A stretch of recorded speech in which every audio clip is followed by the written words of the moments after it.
सभी विद्यार्थियों को मेरा नमस्कार। मैं हूं गुंजन एरन और अपनी आज की इस वीडियो में हम बात करेंगे क्लास 10th भौतिक विज्ञान में चैप्टर नंबर 2 मानव नेत्र तथा रंग बिरंगा संसार से पेज नंबर 211 पर दे रखे प्रश्नोत्तरों की।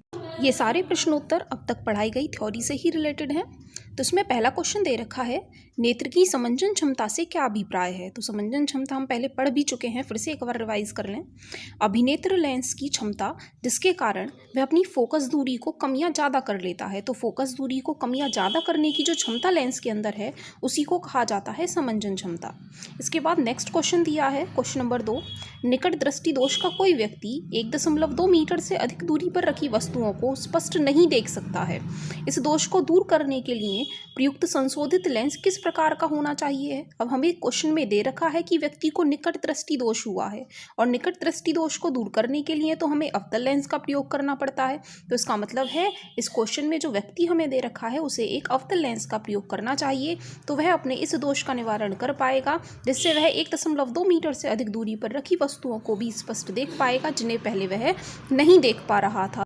इसके बाद क्वेश्चन नंबर 3 में दिया है, मानव नेत्र की सामान्य दृष्टि के लिए दूरबिंदु तथा निकट बिंदु नेत्र से कितनी दूरी पर होते हैं। एक सामान्य नेत्र की बात चल रही है, तो सामान्य नेत्र के लिए यदि हम बात करें सामान्य दृष्टि के लिए तो दूरबिंदु अनंत दूरी पर स्थित होता है। व्यक्ति अनंत तक की वस्तुओं को स्पष्ट देख सकता है और निकट बिंदु नेत्र से लगभग 25 सेंटीमीटर की दूरी पर स्थित होता है। तो एक सामान्य नेत्र के लिए दूरबिंदु अनंत पर स्थित होगा और निकट बिंदु लगभग 25 सेंटीमीटर की दूरी पर स्थित होगा।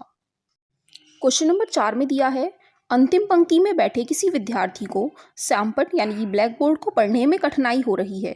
यह विद्यार्थी किस दृष्टि दोष से पीड़ित है और इसे किस प्रकार संशोधित किया जा सकता है। अब क्योंकि विद्यार्थी अंतिम पंक्ति में बैठा है और उसे सैमपट पढ़ने में कठिनाई हो रही है, तो इसका मतलब है विद्यार्थी दूर की वस्तुओं को स्पष्ट नहीं देख पा रहा है। तो इसका मतलब है विद्यार्थी निकट दृष्टि दोष से पीड़ित है, क्योंकि निकट दृष्टि दोष में व्यक्ति निकट की वस्तुओं को तो स्पष्ट देख सकता है लेकिन दूर की वस्तुओं को वह स्पष्ट देखने में कठिनाई का अनुभव कर रहा होता है। तो इसका मतलब है जो विद्यार्थी हमें यह क्वेश्चन में दे रखा है वह निकट दृष्टि दोष से पीड़ित है और निकट दृष्टि दोष के संशोधन के लिए हमें अवतल लेंस का प्रयोग करना पड़ता है। तो अवतल लेंस के प्रयोग से इस दोष को संशोधित किया जा सकता है। इसके बाद नेक्स्ट क्वेश्चन दिया है, क्वेश्चन नंबर 5, रेटिना पर बनने वाले प्रतिबिंब की प्रकृति क्या होती है। अब क्योंकि हमारे यहाँ मानव नेत्र में जो लेंस होता है वह उत्तल लेंस होता है और उत्तल लेंस से बनने वाले जो प्रतिबिंब होते हैं वह प्रकृति में वास्तविक तथा उल्टे बनते हैं और रेटिना पर जो प्रतिबिंब हमें प्राप्त हो रहे होते हैं वह सीधे सीधे लेंस से ही प्राप्त हो रहे होते हैं। इसीलिए रेटिना पर बनने वाले प्रतिबिंब की प्रकृति भी वास्तविक तथा उल्टा बनने की ही होती है। फिर उसके बाद वह दृक् तंत्रिकाओं द्वारा मस्तिष्क में पहुंचाने के बाद सीधे कर लिए जाते हैं, वह बात अलग है, लेकिन रेटिना पर प्रतिबिंब की प्रकृति वास्तविक तथा उल्टा ही होती है। क्वेश्चन नंबर 6 में दिया है, दृष्टि निर्बंध क्या होता है। रेटिना पर जब भी प्रतिबिंब बन रहा होता है और वस्तु को हटा भी लिया जाए तो रेटिना पर वह जो प्रतिबिंब है वह 1/10 सेकंड बाद तक भी स्थिर रहता है। मतलब 1 सेकंड के 10वें भाग तक भी वह वहाँ रेटिना पर स्थिर बना रहता है। इसे कहा जाता है दृष्टि निर्बंध। क्वेश्चन नंबर 7 में दिया है, दो आँखों की क्या उपयोगिताएं हैं। एक नेत्र के बजाय दो नेत्रों के क्या क्या लाभ हैं वह इस क्वेश्चन में पूछ रहे हैं। तो पहला लाभ जो होता है कि वस्तु की दूरी का हम ठीक अंदाजा लगा करके बता सकते हैं। एक नेत्र की अपेक्षा दो नेत्रों से हम वस्तु की दूरी का ठीक अंदाजा लगभग बता सकते हैं। साथ ही इसका दूसरा लाभ होता है कि दोनों आंखें एक दूसरे को आराम देती रहती हैं। 1 सेकंड के लगभग के 1 भाग के बराबर दोनों आंखें एक दूसरे को सेकंड के 1 भाग के लिए आराम देती रहती हैं। इसके अलावा हमें दो नेत्रों से 3 डायमेंशनल विज़न का भी लाभ मिलता है। त्रिविमीय चाक्षुकी का 3 डायमेंशन फॉर्म में हम दो नेत्रों की सहायता से वस्तुओं को देख सकते हैं।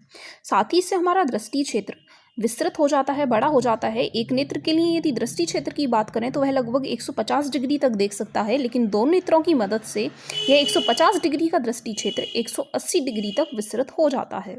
साथ ही हम दो नेत्रों की मदद से धुंधली चीज़ों को भी आसानी से देख पाते हैं।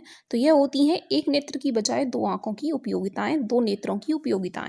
अब तक की पढ़ी गई थ्योरी से रिलेटेड कुछ और इम्पॉर्टेंट क्वेश्चंस की बात कर लेते हैं, जिसमें पहला क्वेश्चन है, पश्चिमाभी पेशियों का प्रमुख कार्य क्या है। पश्चिमाभी पेशियां क्या कार्य करती हैं। तो जो पश्चिमाभी पेशियां होती हैं वह अभिनेत्र लेंस की वक्रता और फोकस दूरी को परिवर्तित करने में मदद करती हैं।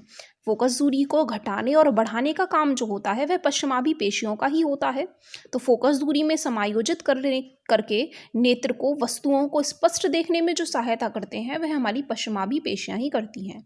तो पश्चिमाभी पेशियों का प्रमुख कार्य हो गया फोकस दूरी में परिवर्तन करके, फोकस दूरी को समायोजित करके अलग अलग वस्तुओं को सुस्पष्ट देखने में नेत्र की मदद करना। इसके बाद नेक्स्ट क्वेश्चन है दृष्टि दोष क्या होता है और यह कितने प्रकार के होते हैं। दृष्टि दोष, दृष्टि में दोष आ जाना मतलब वस्तुओं का सुस्पष्ट ना दिखाई देना। कभी कभी नेत्र अपनी समंजन क्षमता को धीरे धीरे खो देते हैं, वह फोकस दूरी को जल्दी से समायोजित नहीं कर पाते हैं, वस्तुओं को जल्दी से स्पष्ट नहीं देख पाते हैं। तो ऐसी स्थिति में व्यक्ति वस्तुओं को आराम से नहीं देख पाता है, उसे तनाव का अनुभव हो रहा होता है। नेत्र में अपवर्तन दोषों के कारण ही दृष्टि धुंधली हो जाती है। तो इस प्रकार दृष्टि का धुंधला हो जाना ही कहा जाता है दृष्टि दोष। सामान्यतः 3 प्रकार के दृष्टि दोष होते हैं जो मुख्यतः पढ़े जाते हैं, जिनमें पहला होता है निकट दृष्टि दोष जिसे मायोपिया कहा जाता है, दूसरा दूर दृष्टि दोष या दीर्घ दृष्टि दोष जिसे हाइपर मायोपिया कहते हैं, और तीसरा होता है जरा दूरदृष्टिता जिसे हम प्रेस बायोपिया कहते हैं। तो हमें एक शॉर्ट क्वेश्चन दे रखा था, हमें तीनों को डिफाइन करने की जरूरत नहीं है, केवल इनके नाम लिखना ही सफिशिएंट होगा इस क्वेश्चन में। इसके बाद नेक्स्ट क्वेश्चन दिया है पुतली से नेत्र में प्रवेश करने वाले प्रकाश को पुतली कैसे नियंत्रित करती है, पुतली कैसे उस प्रकाश को नियंत्रित करने में अपना योगदान दे रही होगी। पुतली नेत्र में प्रवेश करने वाले प्रकाश को नियंत्रित करने के लिए यदि प्रकाश की मात्रा कम है यानी कि मंद प्रकाश है तो मंद प्रकाश में पुतली अपने आप बड़ी हो जाती है, फैल जाती है, जिससे कि ज़्यादा से ज़्यादा प्रकाश आँख में प्रवेश कर पाए। लेकिन यदि किसी भी स्थान पर प्रकाश की मात्रा अत्यधिक ज़्यादा दे रखी है, तेज प्रकाश दे रखा है, तो तेज प्रकाश में पुतली अपने आप छोटी हो जाती है, जिससे कि उसमें अंदर आने वाले प्रकाश की मात्रा को थोड़ा कम किया जा सके। इस प्रकार पुतली से नेत्र में प्रवेश करने वाले प्रकाश को पुतली नियंत्रित करती है अपने आकार को बड़ा या छोटा करके। वह आधार है कि वह प्रकाश जो है वह मंद प्रकाश है या फिर तेज प्रकाश है। तो अपनी आज की इस वीडियो में इतना ही। धन्यवाद।